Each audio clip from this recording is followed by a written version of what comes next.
U Rwanda rwatangiye gukingira virusi itera sida hakoreshejwe urushinge. Mu rwego rwo kurwanya ikwirakwira rya virusi itera sida, u Rwanda rwatangije ikoreshwa ry'urushinge rwa PrEP rukora igihe kirekire, aho rwitezeho gufasha abantu bafite ibyago byinshi byo kwandura iyi virusi. PrEP ni umuti wifashishwa mu gukumira kwandura virusi itera sida, ukaba ukora mu mubiri aho uremamo ubwirinzi bukomeye butuma virusi itabona aho yakikinga igihe umuntu ahuye nayo. Ku itariki ya 3 Mutarama umwaka ushize, urushinge rwa PrEP rwise Cabotegravir Long Acting rwatangijwe ku mugaragaro mu bigo nderabuzima bibiri byo mu mujyi wa Kigali aribyo Gikondo na Busanza.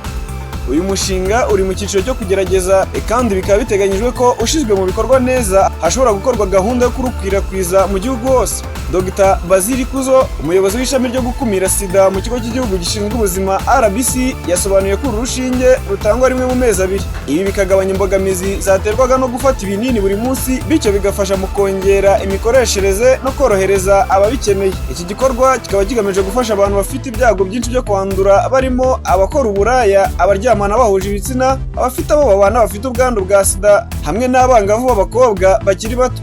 Mu myaka 10 ishize, u Rwanda rwagabanyije umubare w'abandura virusi itera sida buri mwaka bava ku bihumbi 10 bagera ku bihumbi 3. Dr. Ikuzo yavuze ko kongera amahitamo mu gukumira iyi virusi ari ingenzi mu gukomeza kugera ku ntego yo kuyirandura. Mu gihe cy'umwaka umwe w'igerageza, abatewe urushinge bazajya bakurikiranwa kugira ngo bamenyekane niba umubiri wararwakiriye neza kandi ruri gukora akazi rushinzwe mu mubiri. Ibyavuye muri ubwo bushakashatsi nibyo bizashyirwaho mu gufata umwanzuro ku rwego rwo kurukwirakwiza cyangwa gukomeza gukoresha gusa PrEP yo mu binini. Nk'uko bimeze kuri serivisi zindi zo gukumira virusi itera sida, mu Rwanda urushinge narwo rwitezweho gutangwa ku buntu. RBC yateguye kandi gahunda yo kwigisha abaturage ku byiza by'urushinge, aho uyu muyobozi w'ikigo cy'igihugu yavuze ko ubukangurambaga bwatangiye mu Ukuboza umwaka 2024, kandi ko bwitezweho gushyirwa mu bikorwa ku rwego rwo hejuru mbere y'uko Kamena umwaka 2026 irangira.